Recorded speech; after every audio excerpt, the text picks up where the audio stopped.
Salut mes petits êtres, j'espère que vous allez bien. Je voulais vraiment vous remercier pour l'accueil que vous avez fait à ma première vidéo. C'était sensationnel. Vous avez été très assidus et vous m'avez offert beaucoup de soutien. Je sais pas du tout comment vous remercier, mais merci beaucoup et j'espère que la suite vous plaira. C'est très important pour moi de vous remercier de cet accueil parce que dans la vraie vie, je suis pas quelqu'un de très bavarde. J'aime pas tellement parler de ma vie, je suis pas à l'aise devant les photos, les caméras. Et je vous avoue que cette chaîne YouTube, c'est un vrai challenge pour moi. Donc, merci. Dans la précédente vidéo, on avait parlé de mes coups de cœur 2021 qui étaient au nombre de 6. Et aujourd'hui, on va parler de mes déceptions qui sont au nombre de 4 cette fois. Dans la lecture, comme dans beaucoup de choses, il y a des déceptions. De base, moi je suis quelqu'un de très compliqué sur énormément de choses et la lecture en fait partie. Donc c'est vrai que c'est assez compliqué pour que un livre me plaise. Vous avez vu les coups de cœur de la dernière fois, il fallait vraiment que la barre soit très haute. Et maintenant, je vous avoue que c'est assez facile entre guillemets d'être déçu d'un roman parce que maintenant ça fait quelques années que je lis et je sais que j'en ai parlé avec d'autres bookstagrammeuses et c'est un petit peu le même topo. À force de lire, de comprendre comment ça fonctionne, de voir différentes écritures, on voit vite les défauts, on voit vite les fautes d'orthographe, ce qui va pas, les problèmes au niveau des personnages. Donc c'est plus simple d'être déçu, enfin pas totalement déçu, mais de moins apprécier un livre parce qu'on a l'habitude. Et cette habitude, il nous fausse un petit peu notre jugement, mais que voulez-vous, c'est ainsi. C'est vrai qu'il y a plusieurs livres que maintenant, que j'avais lus il y a, je sais pas, 5 ans, 6 ans, plus. Maintenant, si je devais les relire, je pense que ça passerait pas du tout. Et c'est dommage. Et finalement, c'est vrai que il y a eu pas mal de coups de cœur, on en avait parlé la dernière fois. Et il y en a quelques-uns qui ont été vraiment des déceptions. Et on va en parler aujourd'hui. Alors, pour la première saga dont on va parler, je la reçois un petit peu à toutes les sauces sur Instagram. J'avoue que je devrais pas, mais elle m'a un petit peu traumatisée. Il s'agit de Grisha, de Leigh Bardugo, qui est ici publiée chez les éditions Milan. Alors, cette saga, parlons-en. Je me souviens que c'était au tout début de ma création de mon compte Instagram, qui était en octobre 2020. J'entendais énormément parler de Un palais d'épines de rose et de Grisha. Je sais pas pourquoi, ces deux sagas ressortaient énormément. Et du coup, j'avais extrêmement envie de les lire. Parce que c'était de la fantaisie, les gens parlaient des personnages, de l'univers, etc. Ça avait l'air quelque chose d'incroyable. Et en plus, peu après, il me semble, ils ont commencé à faire les teasers de la série Netflix. Et avec la sortie de cette série Netflix, je voulais absolument lire la saga avant de la regarder. Bon, spoil, du coup, j'ai jamais regardé la série Netflix. Désolée. Bon, pour commencer, le premier point négatif, et ça, évidemment, c'est totalement personnel, mais tout ce que je vais dire dans la vidéo, c'est à titre personnel, vous ne devez pas prendre mon avis pour la réalité absolue et la vérité, hein, c'est juste moi. J'ai pas tellement aimé l'univers. Je sais qu'il est extrêmement travaillé, qu'il y a beaucoup de détails, et je renie pas le travail de l'autrice. Néanmoins, moi j'ai beaucoup de mal à commencer par les noms à consonance russe qui sont utilisés tout au long de la saga pour les différents grades, pour les villes, pour un petit peu tout. Et c'est vrai que à partir du moment où moi-même je n'arrive pas à prononcer les noms, et du coup que j'arrive pas à les retenir, c'est un petit peu problématique. Parce que du coup je suis en train de lire comme ça, j'arrive pas à lire les noms, je peux pas me souvenir ce que c'est, et ça bloque totalement dans la lecture. Ça a vraiment bloqué, à chaque fois je devais revenir au début pour voir les différents grades qui sont écrits, voilà juste ici, où tout est écrit, je suis obligée d'à chaque fois revenir et ça m'embête. Donc j'avoue que cette partie-là déjà, Même au début de ma lecture, je sais pas, les 10 premières pages, quand il y avait plein de noms, je comprenais rien. Ça m'a déjà refroidi pas mal. Ensuite, l'action. Je vais pas vous mentir, pendant toute ma lecture de la trilogie, je me suis littéralement ennuyée. Ça a été vraiment un fardeau de les lire. D'ailleurs, je sais même pas comment j'ai réussi à terminer cette saga parce que je pense dès le chapitre 1, je savais que j'aimais pas du tout. Et pourtant, j'ai continué. Il n'y avait aucun moment dans l'histoire où j'étais totalement happée par ce qu'il se passait, où j'avais vraiment envie de savoir la suite, qu'est-ce qui va se passer là, que deviennent les personnages. Non, ça s'est pas du tout passé comme ça. D'ailleurs, si vous devez me demander, pendant toute cette trilogie, qu'est-ce qui se passe, j'en ai aucune idée, vraiment. Je ne sais pas. Et c'est quand même assez rare d'être ennuyée à ce point dans un livre, surtout de fantasy. Je pense que c'était la première fois que ça m'arrivait et ça m'a un petit peu déstabilisée. Et oui, au final, j'ai rien retenu. Et on va finir par le meilleur du pire, les personnages. Pour moi, les personnages sont un point primordial et essentiel dans un roman. C'est-à-dire que souvent, même si l'histoire peut être bancale, qu'elle n'est pas forcément incroyable, si les personnages rattrapent le coup, qui sont très addictifs, très attachants, ça va absolument tout changer.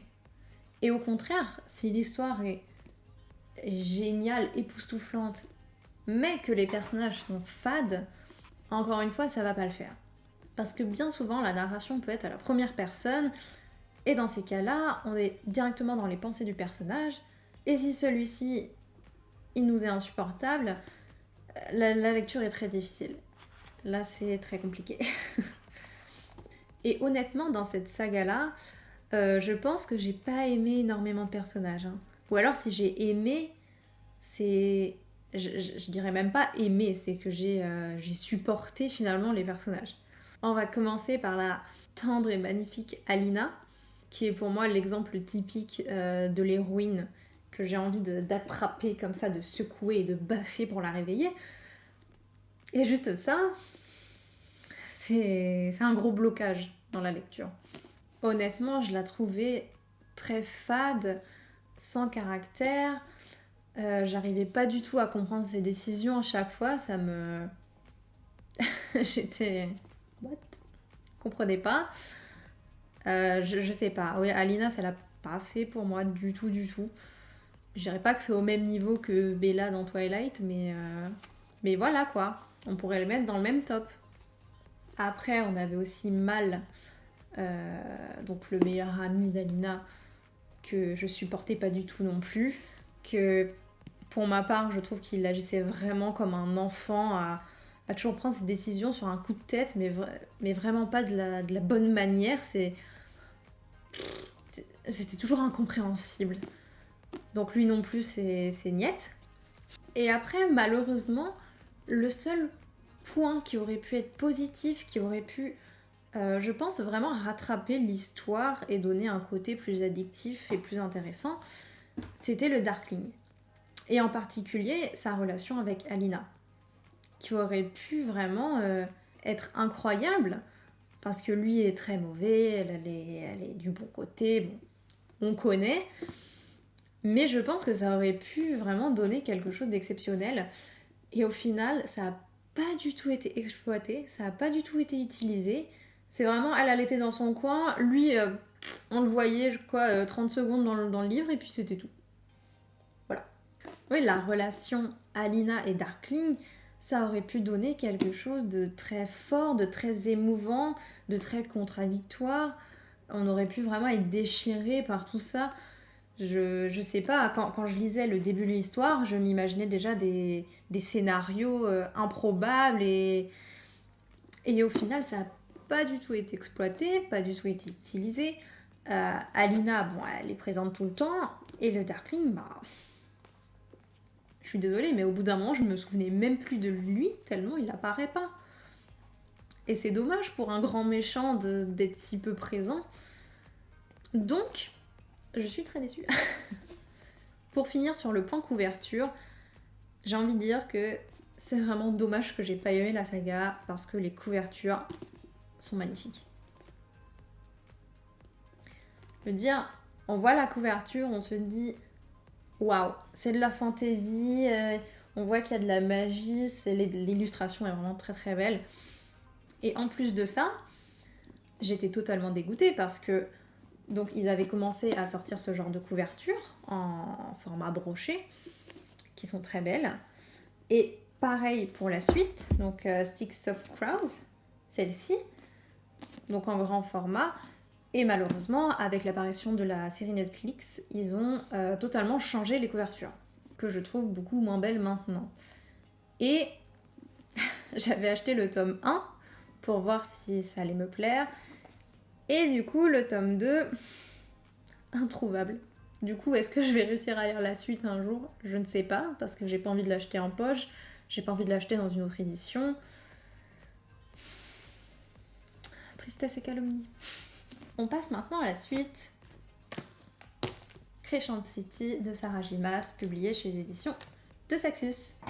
Pour celui-ci, ça a été vraiment une grosse déception parce que, donc comme vous avez vu dans la précédente vidéo, j'aime beaucoup cette autrice. D'ailleurs, Un palais d'épines et de roses est dans mes coups de cœur, donc c'est quand même le comble.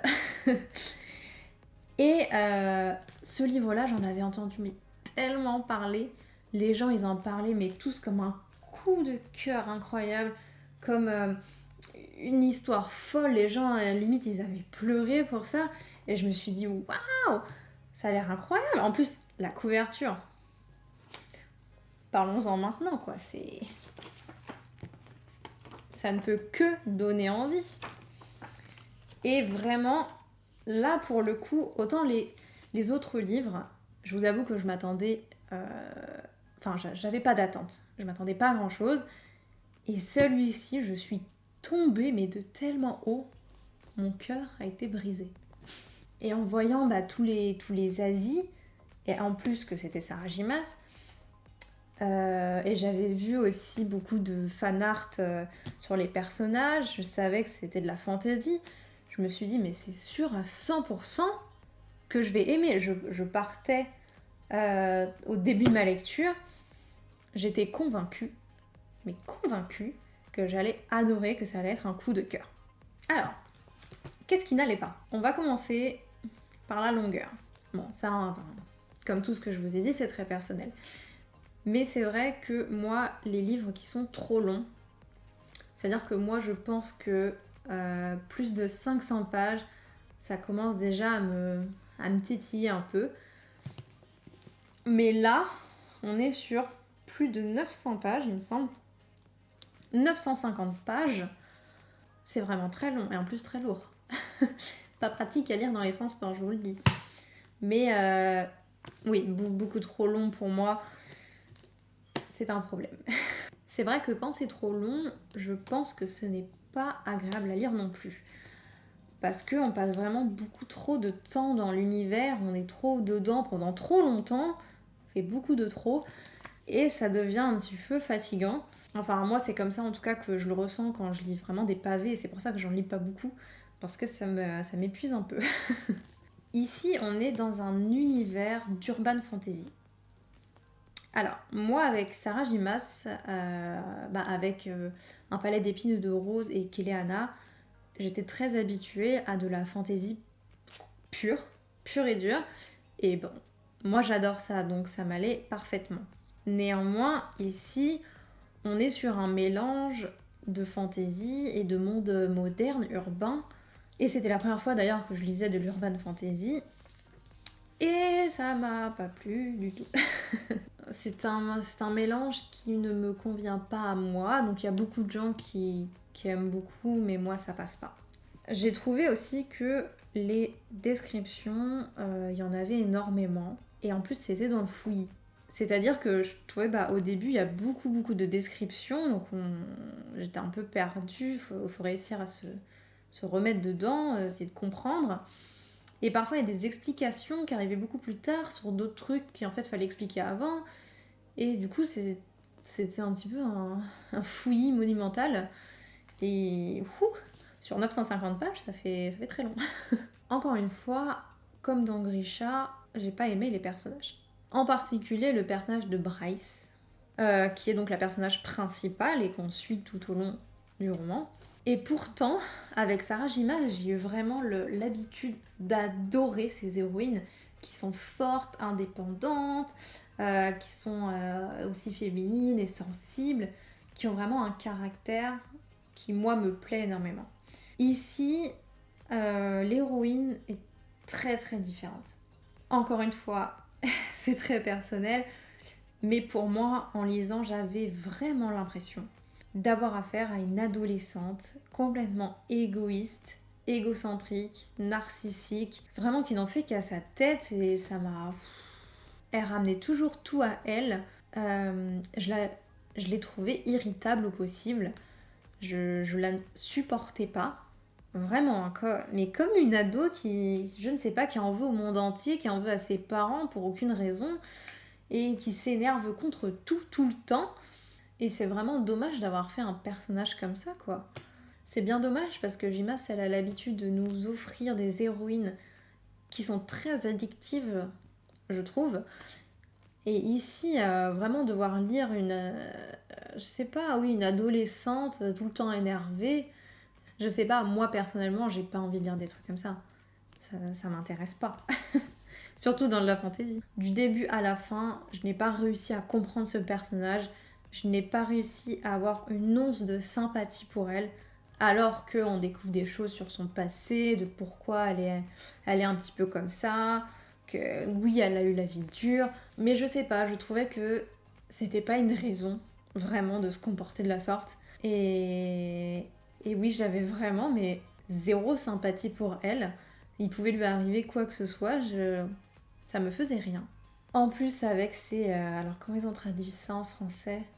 Les dos minables qu'elle ressort à chaque fois, mais honnêtement, je ne sais pas combien de fois c'est répété dans le roman. Elle balance ça tout le temps à la figure de Hunt, qui est donc le personnage masculin. Vraiment, mais sans aucune raison. C'était vraiment non-stop. Et ça l'a fait passer pour une adolescente sans caractère, qui déteste tout le monde. Franchement, j'avais de la peine pour Hunt au final, qui se prend tout. Qui se prend tout dans la face pour rien.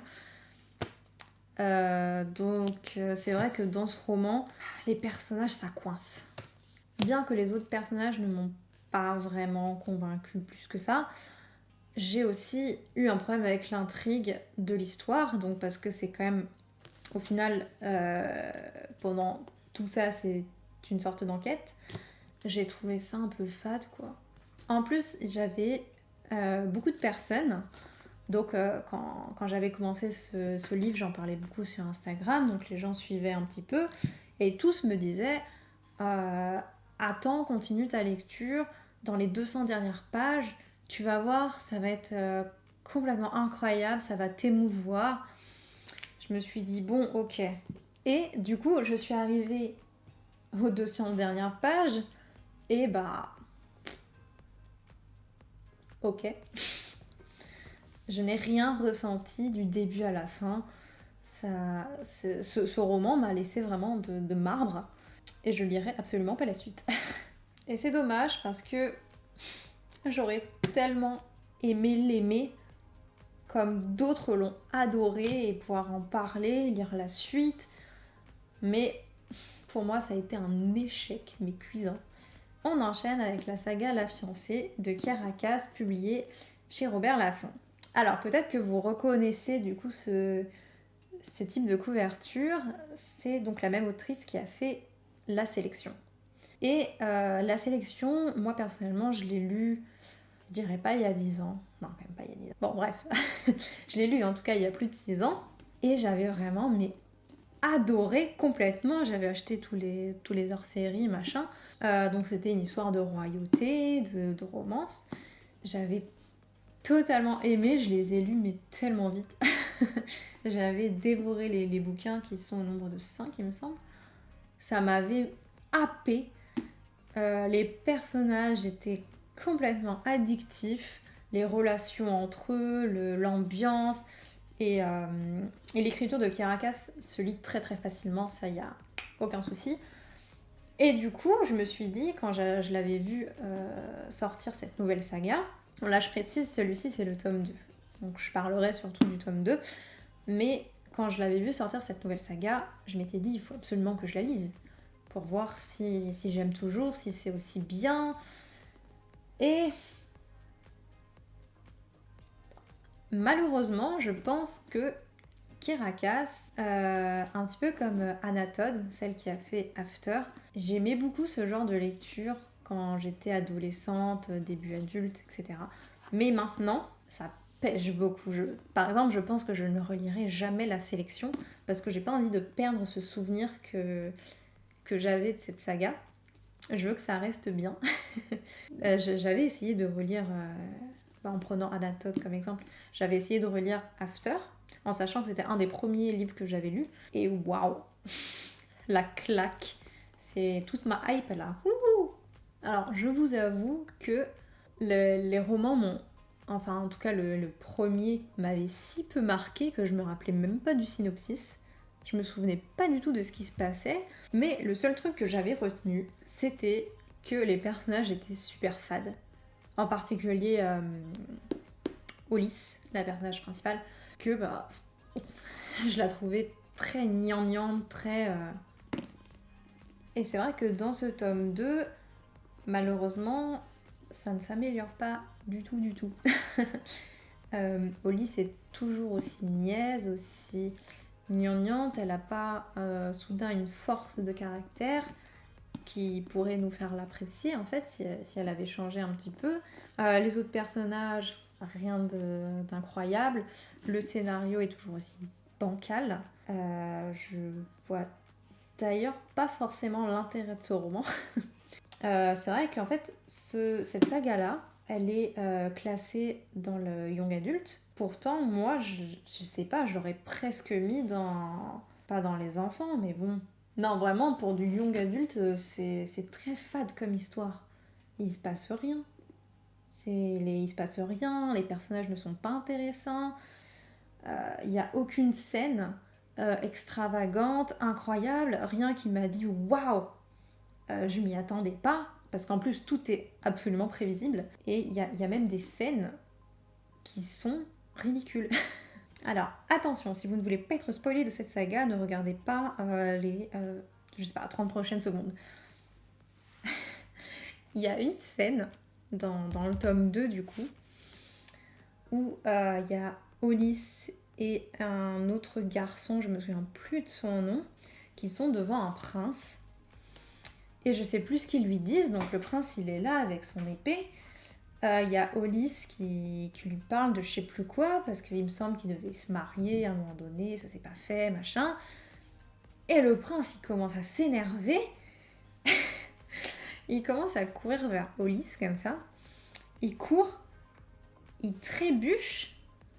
Hop, hop, hop, il a son épée, elle est par terre. Et lui il se prend l'épée tout seul. Et il meurt. J'avoue que j'ai lu cette scène, je crois que j'étais dans le métro, mais j'ai explosé de rire, c'est d'un ridicule sans nom. Et même la scène, comment elle est décrite, c'était vraiment presque du comique. Yuna.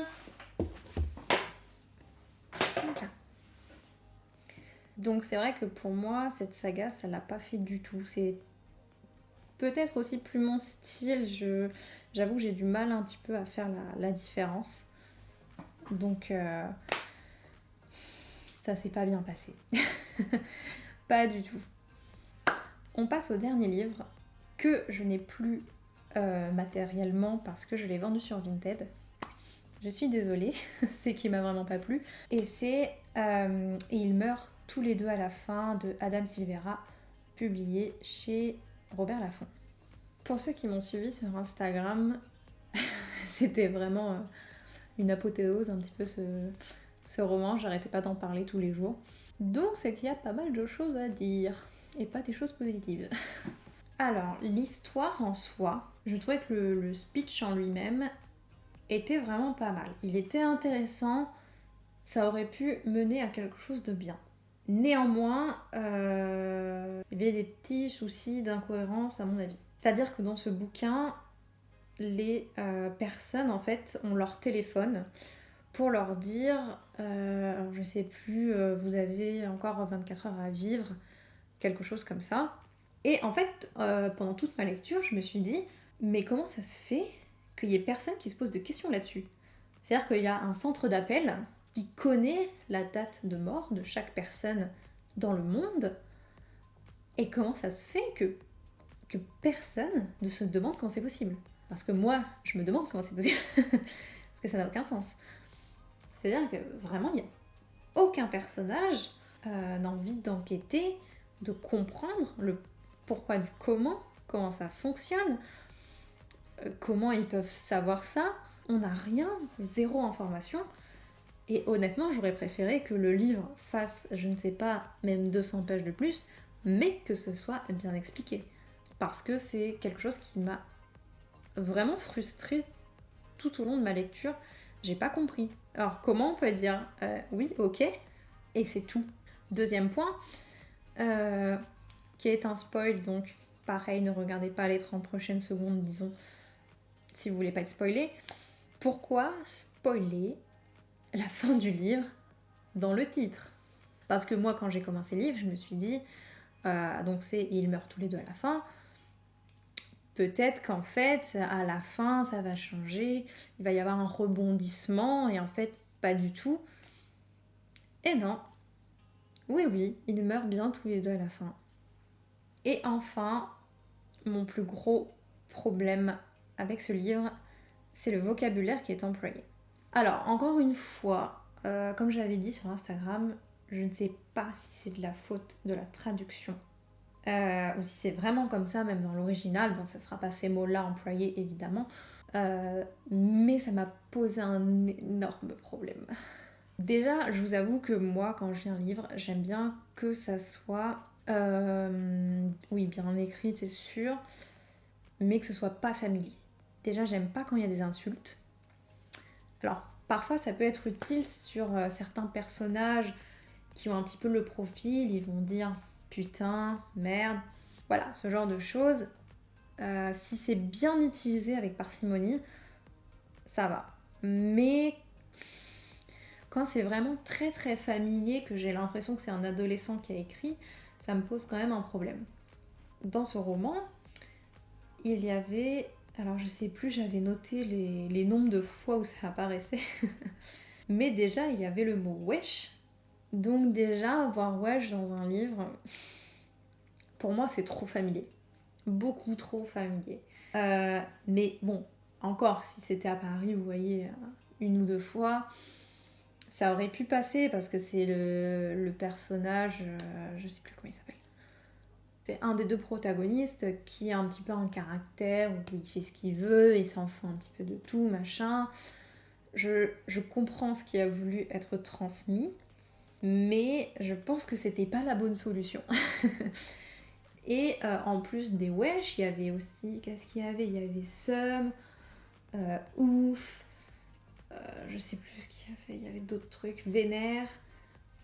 Et honnêtement, tout ça, dans un livre, dans la narration, honnêtement, pour moi, ça c'est un énorme blocage. Pour moi, c'est beaucoup trop familier, j'ai pas envie de lire et d'avoir l'impression que c'est quelqu'un qui me parle à l'oral juste à côté. C'est... Moi, personnellement, ça me dérange. Parce que en plus, en général, quand il y a des mots très familiers ou des insultes ou des... Voilà, ce genre de mots,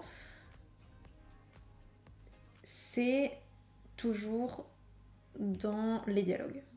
Donc c'est vraiment le dialogue, c'est le moment où là on peut avoir l'impression que ça parle à l'oral, que machin. Mais dans ce roman-là, c'était dans la narration.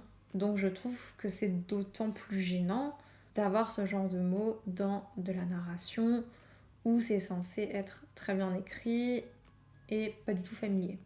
Donc je sais que c'est un problème Certains d'entre vous avaient été complètement d'accord avec moi, qui m'ont dit que dès le premier mot, ils auraient arrêté le roman, c'était mort. Et d'autres qui m'ont dit, bah j'avais même pas remarqué, j'ai pas fait attention. Et d'autres qui m'ont dit, bah c'est pas très grave, de toute façon l'important c'est l'histoire, ça fait partie du personnage, c'est pas important. Mais c'est vrai que moi ça m'embête beaucoup et ça m'a bloqué pendant toute ma lecture.